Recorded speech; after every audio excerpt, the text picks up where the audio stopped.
तो नमस्कार, कि आप लोग सारे लोग कैसे हैं।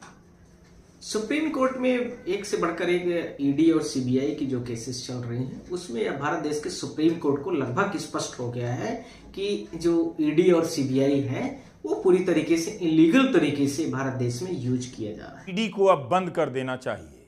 जब एक सरकारी जांच एजेंसी ऐसी हरकत करने लग जाए कि कानून के समक्ष भी अपने काम का बचाव ना कर सके तो फिर इस विभाग को भंग ही कर देना चाहिए। इसके होने का कोई नैतिक आधार नहीं रह जाता।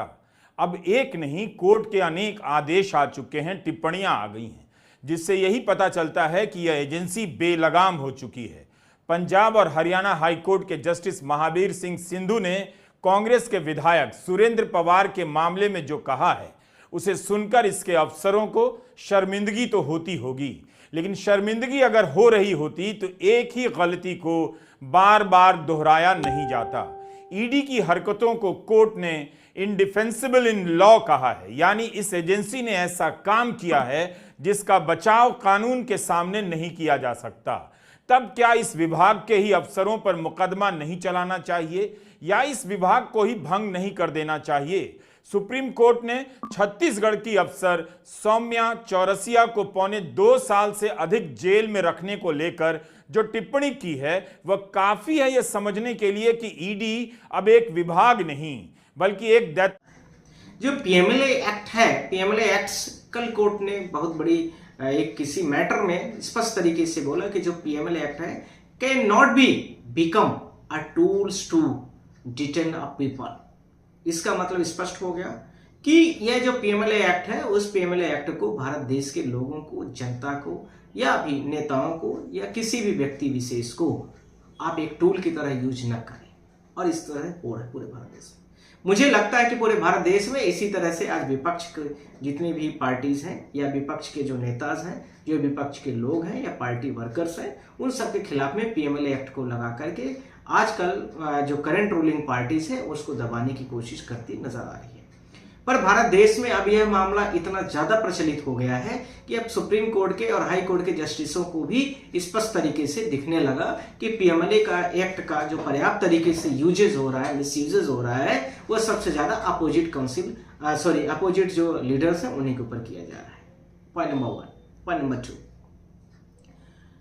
मैं इसके बारे में यह भी बोलना चाहता हूं कि तमिलनाडु के रहने वाले एक बड़े नेता जो मनी लॉन्ड्रिंग के केस में पीएमएलए एक्ट में 2023 में इनके ऊपर एफआईआर दर्ज किया गया ईडी की तरफ से, और फॉर्मर ये मिनिस्टर्स भी थे, इनका नाम है वी सेंथिल के केस में कल सुप्रीम कोर्ट ने पूरी तरीके से स्पष्ट कर दिया और ईडी को पर्याप्त तरीके से झाड़ भी लगाते हुए यह बोला कि जो ये फॉर्मर टीएन मिनिस्टर्स तमिलनाडु के जो मिनिस्टर हैं वी सेंथिली बालाजी, उनका जो मैटर 2023 का है उसमें आप लोगों ने पर्याप्त तरीके से गलत तरीके से पीएमएलए एक्ट को आपने मिसयूज किया है। पहला point.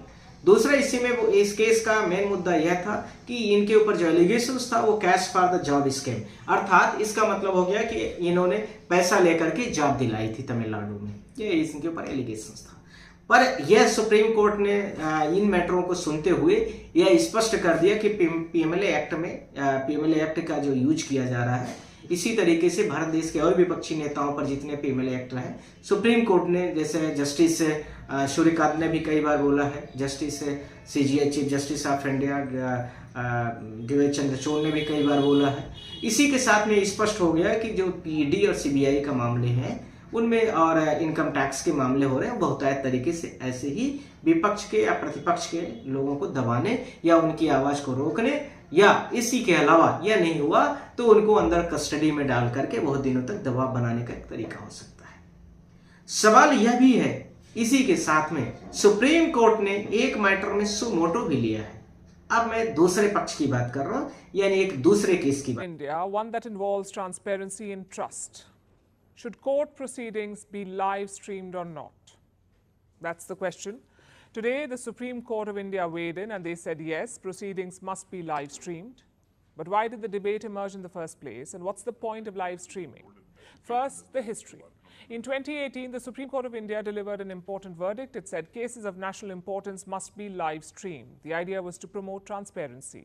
Since then, a lot of courts have started doing it. like the Karnataka High Court, the Gujarat High Court, the Jharkhand High Court, and of course the Supreme Court of India.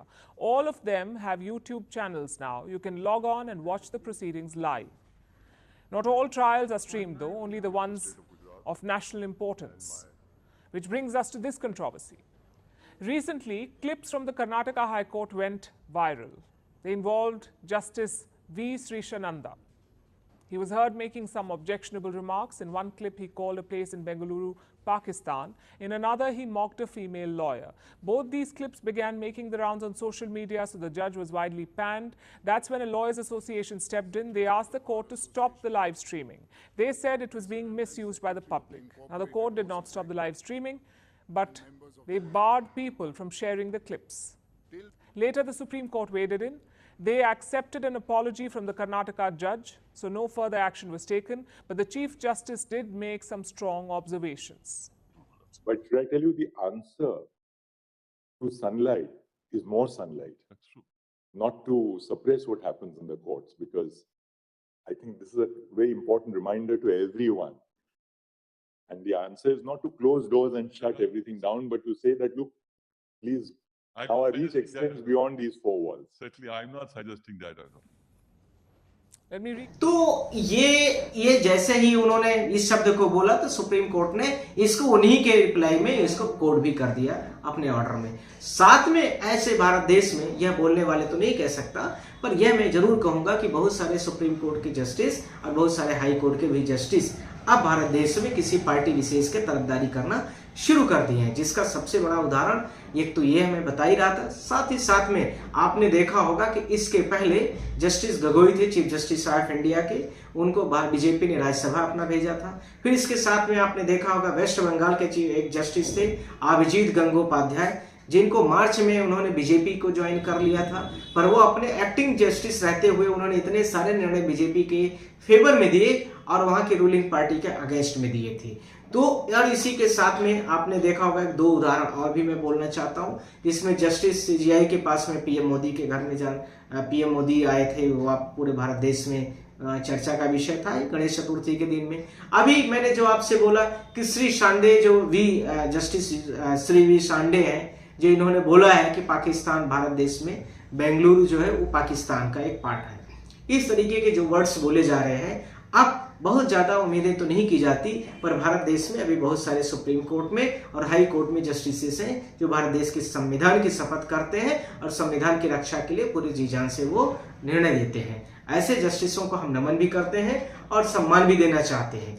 इसी के साथ में मैं आप लोगों से यह भी बोलना चाहता हूं कि सुप्रीम कोर्ट में ये सारे जस्टिसेस हमारे बहुत लिबरल हैं और कम से कम पिटिशनर की तरफ से पूरी कोशिश करते हैं कि जो उनके साथ में इलीगलिटीज हुई है उसको अपने परफॉर्मेंस बेस पर देख करके, मेरिट के बेस में देख करके और उसके साथ में प्रोसीडिंग को देख करके वो हमेशा कोशिश करते हैं कि पिटिशनर को ज़्यादा से ज़्यादा उनको बेनिफिट्स मिले। साथ ही साथ में यह भी स्पष्ट हो गया है इन दो बड़े उदाहरणों के तौर पर कि जो जस्टिसेस काफ़ी कॉन्स्टिट्यूशंस को फॉलो करके बात करते हैं, उनके लिए यह सर्वथा होता है कि हम हमेशा न्याय दे सकें और न्याय देने के साथ में भारत देश में न्याय को दिखना भी चाहिए और दिखाने की कोशिश भी करते हैं। साथ ही साथ में यदि कुछ गड़बड़ियां होती हैं तो वो कितनी गड़बड़ियां हैं, कितने परसेंट में गड़बड़ियां हैं, और इसके साथ में यह भी स्पष्ट कर देते हैं कि गवर्नमेंट को आईना भी दिखाने का काम कर देते हैं कि आपने पूरी तरीके से यह गलत किया है और ये गलत का हम पूरी तरीके से आपकी दलीलों को भी खारिज करते हैं और आपकी पिटीशंस को भी खारिज करते हैं। सिर्फ और सिर्फ सुप्रीम कोर्ट से हम लोगों की नेक्स्ट गुजारिश जरूर होंगी कि ऐसे मामलों पर कई बार ईडी और सीबीआई के ऊपर भी फाइन लगाया जाए और उनके ऊपर भी केस फाइल करने के लिए डायरेक्शन दिया जाए, जिससे ये कभी दोबारा भारत देश में इस तरह से बहुतायत प्रथाएं जो चलाने की शुरुआत हो चुकी है पीएमएलए एक्ट के माध्यम से, ईडी और सीबीआई का मिसयूज, इनकम टैक्स के माध्यम से इनकम टैक्स ऑफिसरों का मिसयूज करके केस फाइल करना, भारत देश में ये बहुत जो काफी तेजी से बढ़ा है उसको कंट्रोल होंगे और साथ में ही फ्री और फेयर जस्टिस भारत देश में है वह मिलने की प्रथा काफी तेजी से बढ़ जाएगी। थैंक यू, आपको बहुत बहुत शुक्रिया, धन्यवाद।